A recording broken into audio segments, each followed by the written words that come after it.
इब जैसे कानून की किताब को तीसरी चौथी कक्षा का बालक कैसे समझ पाएगा, लेकिन बार बार दास समझाएगा तो आपके हृदय में ये अवश्य जचेगा, विश्वास होगा, क्योंकि ये गॉड गिवन स्पिरिचुअल नॉलेज है, परमात्मा का दिया हुआ अध्यात्म ज्ञान है। तो जब आप यहां आ गए और सच्चे दिल से भक्ति करने लगे, तो जितने भी सांस इस सिमरन में आपके गए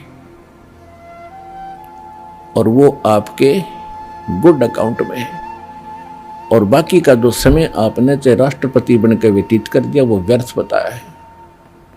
तो यहां आने वाले जितने भी भक्त हैं, चाहे रोगी हैं, तो किसी प्रकार का उनको संकट है, तो उनके लिए वो दुख वरदान बन गया। वो भगवान से मिलेंगे, उनका जीवन सफल होगा, उनके सब दुख दूर होंगे और भगवान के विमान में बैठकर सतलोक जाएंगे। ये लिखवा लो मेरे।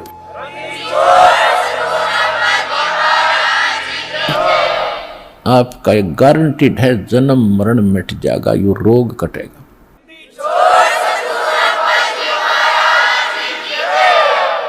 ये जड़ी, ये औषधि, ये सर्जीवन बूटी अभी तक प्राप्त नहीं थी, और जिन महापुरुषों को मालिक ने प्राप्त कराई उनसे वचनबद्ध कर दिया था कि अभी इसको नहीं बताना, नहीं तो काल के दूत भी यही ज्ञान और यही भक्ति बताएंगे, और इनके द्वारा दिए गए ये मंत्र, ये जड़ी काम करेगी नहीं, क्योंकि अधिकारी नहीं है। अधिकारी के बिना कोई भी कार्य सफल नहीं होता, ये आपको खूब पता है। तो परमात्मा कहते हैं कि धर्मदास मेरी लाख दुहाई, और ये सार नाम, सार शब्द कहीं बाहर ना जाए। सार शब्द बाहर जो पढ़ी, बिचली पीढ़ी हंस नी तरही। इस सार शब्द को तब तक छुपाई जब तक द्वादश पंथ मिट जाए। ये कलयुग बीते 5505, तब ये मेरा वचन होगा सच्चा। क्या कि चौथा युग जब कलयुग आई, तब हम अपना अंश पठाई, और काल फंद छूटे नर लोई, सकल सृष्टि परवानी कोई। ये वचन कहे थे भगवान ने। तो धर्मदास जी से परमात्मा कहते हैं, ये जो मैं आज बोल रहा हूं कि मैंने काल से कहा था कि कलयुग में मैं अपना एक दास भेजूंगा, अपना वेरी इंपॉर्टेंट हंस भेजूंगा, अंश भेजूंगा, और सारी सृष्टि नाम लेगी, सबके ये काल के फंद टूटेंगे।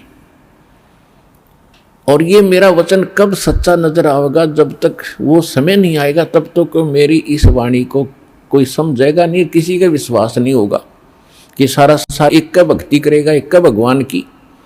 तो परमात्मा ने निर्णय कर दिया था, कलयुग बीतता 5505, जब ये वचन मेरा होगा साचा। 1997 में 5505 कलयुग बीत जाता है। 1994 में दास को नाम देने का आदेश पूज्य गुरुदेव जी से प्राप्त हुआ था। 1997 में परमेश्वर ने स्वयं आकर के आदेश दे दिया था कि अब इसको डिक्लेयर कर दे। आज देखो क्या रंग लग गया है उसका, और पूरा विश्व इसको मानेगा।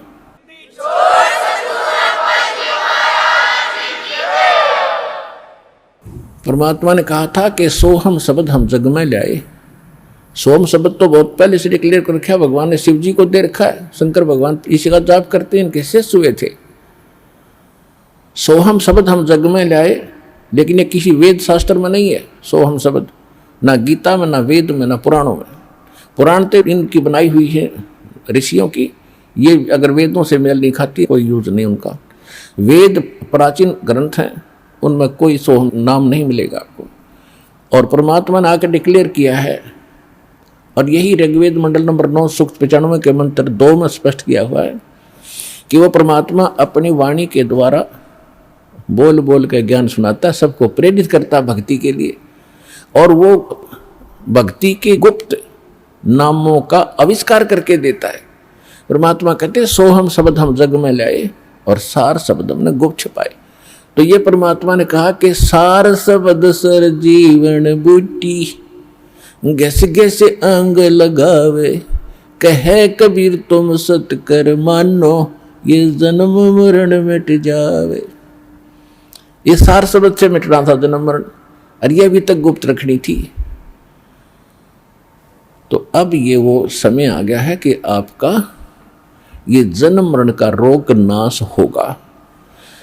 तो हमारा उद्देश्य यहाँ पर जो मूल सौदा हम बेचते हैं, हम जो देते हैं आपको, जो सौदा करते हैं आपसे कुछ नहीं लेते, आपसे केवल समर्पण होना ही हम मांगते हैं कि परमात्मा पर समर्पित हो जाओ। और इस भक्ति को जो मंत्र आपको दिए गए सारे, अब कहने का भाव ये है कि और जो दूसरे आपके संकट हैं ये तो हम आपको वैसे निवारण करेंगे, जैसे रूंगा बोलते हैं, रूंगा रूंगे में देंगे, रूंगे में, वो सौदे में नहीं आता रूंगा, वो तो एक्स्ट्रा दिया जाता है।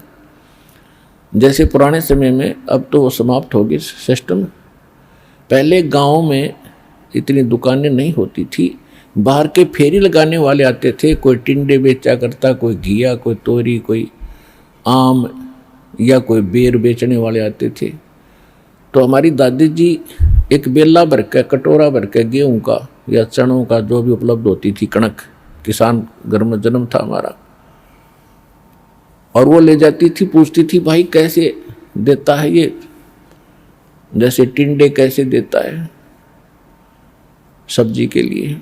तो कहता था ताई गेहूँ के 2 बार देता हूँ, 1 प्लेट में गेहूँ डाल दिए और 2 बार उसके इक्विवेलेंट उसके बराबर टिंडे तोल के डाल दिए, सौदा हो गया, बराबर हो गया जो सौदा था।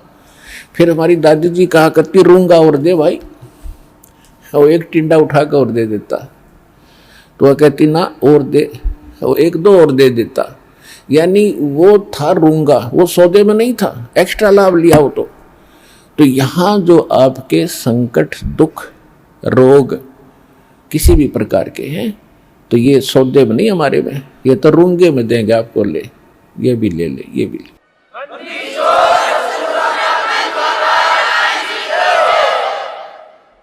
और पुण्यात्माओं, दास बार बार कहता है ये एक डूब बाट के गीत नहीं है, ये उस समर्थ की महिमा है, उस समर्थ का ज्ञान है, उसके दिए हुए विधि भक्ति मंत्र हैं, इनसे वही लाभ होगा जो दास बता रहा है, भगवान ने बताया है। अब जैसे जब तक हम सुखी हैं तब तक हम कोई भी भक्ति कर रहे हैं, किसी भी देव की, किसी इष्ट की, या ना कर रहे हैं, तो आपके वही प्रारब्ध के, किस्मत के कर्म ही आपको प्राप्त हो रहे हैं। जैसे किसी ने इन्वर्टर की बैटरी चार्ज कर रखी है, वह फुल हो ली और फिर चार्जर लगाया नहीं, तो वह फिर भी काम कर रही है, चार्जर हटा रखा है, चार्जर है ही नहीं आसपास भी, और ना चार्ज लगाने की कोई बिजली उपलब्ध है, तो फिर भी वो चल रही है, खूब काम कर रही है, पंखे भी, लाइट भी खूब चल रही है। तो जब तक वो बैटरी चार्ज है तब तक तो नो प्रॉब्लम, और जब वो बैटरी होगी डिस्चार्ज, फिर प्रॉब्लम, नथिंग एल्स। तो पूर्व जन्म के जिसके जितने संस्कार, पुण्य कर्मी, जितने उसने बैटरी चार्ज कर रखी है, कोई प्रधानमंत्री बना है, कोई राष्ट्रपति बना है किसी देश का, कोई IAS, IPS, डॉक्टर, इंजीनियर, जज, या कोई सेठ बना है, कोई अच्छा किसान बना है, कोई अच्छा दुकान चल रही है, कोई वैसे किसी के बच्चे अच्छे हैं, कोई नौकरियां प्राप्त हैं, तो ये उनकी पिछले जन्म की बैटरी चार्ज है, वही चल रही है, आगे चार्जर नहीं है। और जब आगे चार्जर नहीं है तो वो बैटरी जब तक पूर्व जन्म की चलेगी, फिर कैर टूटने लगेंगे, जब दुख शुरू होंगे, वो पुण्य खत्म हो जाएंगे। हमारे जीवन में पुण्य और पाप दोनों साथ हैं। जब तक पुण्यों का दौर चलता है तो हम सोचते हैं हम बिल्कुल सुखी हैं, और ये भी सोचते हैं हम ऐसे ही निभाएगी, ऐसे ही चलेगी।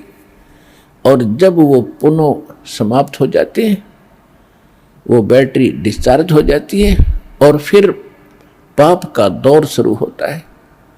फिर हम भटकने लगते हैं, क्योंकि जो पूजाएं आप कर रहे थे उनसे तो राहत मिली ही नहीं, उनके करते करते ये दुख और संकट आ गए आप पर। तो तब आपको उन पूजाओं में अविश्वास हो गया जो आप पहले कर रहे थे।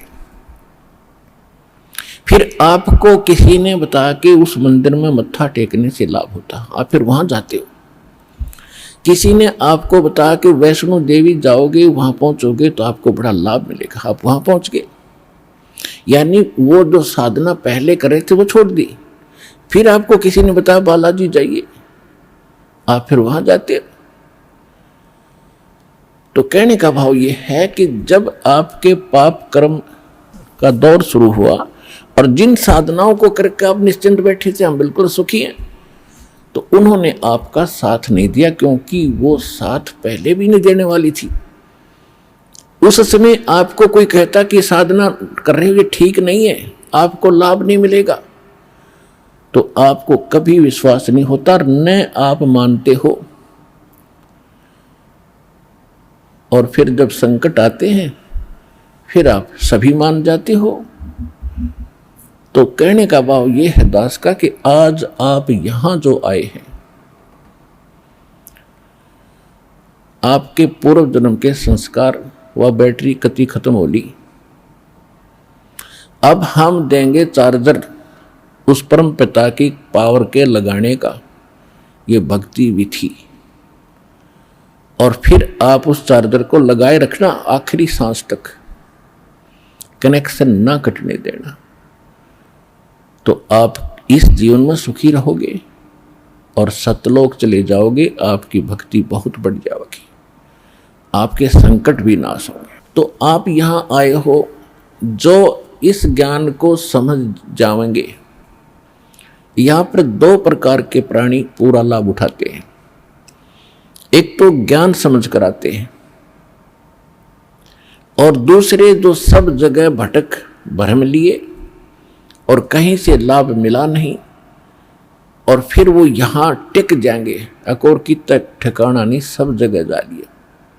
तो फिर उनकी व्यवस्था होगी, मजबूरी होगी यहाँ आने की, और यहाँ आते रहे तो वो लाभ मालिक देगा। और फिर हम ज्ञान सुनाते हैं यहाँ बैठाकर आपको। तो यहाँ आपसे प्रार्थना की जाती है, जब तक सत्संग चले आप सब चिंताएं और इधर उधर की गल्ला बातें छोड़ के ध्यान से सत्संग सुनो। चाहे कोई रोगी है, चाहे कोई संकट है किसी प्रकार का, आप एकाग्रचित्त होकर सत्संग सुनोगे तो राहत मिलेगी और ये ज्ञान ग्रहण होगा। इस ज्ञान से आपको 70% लाभ तो ज्ञान से मिलेगा। लाभ का मतलब है आत्मा में दृढ़ता आवेगी हर प्रकार की, और 30% फिर बाकी जो संकट है वो आपकी भक्ति और लाभ से होगा। क्योंकि दास इसलिए कह रहा है इस ज्ञान से कि कई ऐसे दुख हैं जो बेमतलब के बड़े होते हैं। अब कबीर साहब कहते हैं, कबीर मैं तो जब डरूं ये मेरे ही संग हो, भाई मौत बुढ़ापा आपदा ये सब काहू को हो। ये इस तरह के जो ज्ञान के वचन हैं, ये उस रोगी को, संकट वाले को बड़ा सहारा देंगे जो मृत्यु सैया पर है और ये सोच रहा है मेरा क्या होगा। देखो यहाँ कोई ना रहा और ना रहेगा। किसी की 2 दिन पाछे टिकट कट जाएगी, किसी की 10 दिन पहले कट जाएगी। यहाँ नहीं रहना किसी ने। लेकिन दुर्भाग्य उन प्राणियों का होगा जो सतलोक आश्रम बरवाड़ा जिला हिसार में ना आए होंगे। वो कति खाली जाएंगे, कति खाली, टोटली नष्ट करके जाएंगे जीवन को। और जो यहाँ आ गया, नाम भी ले लिया, प्रथम नाम लेकर भी उसका जीवन अंत हो गया, वो भगवान का हो गया, वो परमात्मा के जुड़ गई आत्मा, उसमें बीज पड़ गया भक्ति का। और अब ये हजारों वर्षों तक ये ज्ञान और ये समाधान चलेगा। अब वो जो बीमार रोगी है, सब जगह थक लिए, जब यहाँ ले आए और उसकी होगी मृत्यु नाम लेकर के, आप तो चाहे कुछ भी सोचो, लेकिन भगवान ने अपना बच्चा ले लिया अपनी शरण में। मृत्यु बेशक होगी, वो अगले 10 महीने मालेगा, 10वें महीने यहाँ भगवान के दरबार में नया शरीर होगा, नए शरीर भक्ति करेगा। परमात्मा ने तो अपनी आत्मा देखनी, हम अपना स्वार्थ देखते हैं। और 10 दिन, 1 2 4 महीने और भुगता तो हम ही कह देते भगवान इसने ठा ले, हे भगवान ठा ले। हम भी तंग हो जाते, पैसा भी समाप्त हो जाता। तो कहने का भाव ये है कि आप इस ज्ञान को सुनो, समझो, अपनी सोच धारणा कति खत्म कर दो। जो ज्ञान दास बताता है ये गॉड का, परमात्मा का दिया हुआ विधान है और ये अटल है, ये सत्य है, इसमें ऐसा ही होगा। और जो सच्चे दिल से आते हैं उनका रोग भी ठीक होगा और मोक्ष भी, भक्ति मिलेगी, इसी जीवन में मोक्ष भी हो जाएगा जो दृढ़ रहे तो।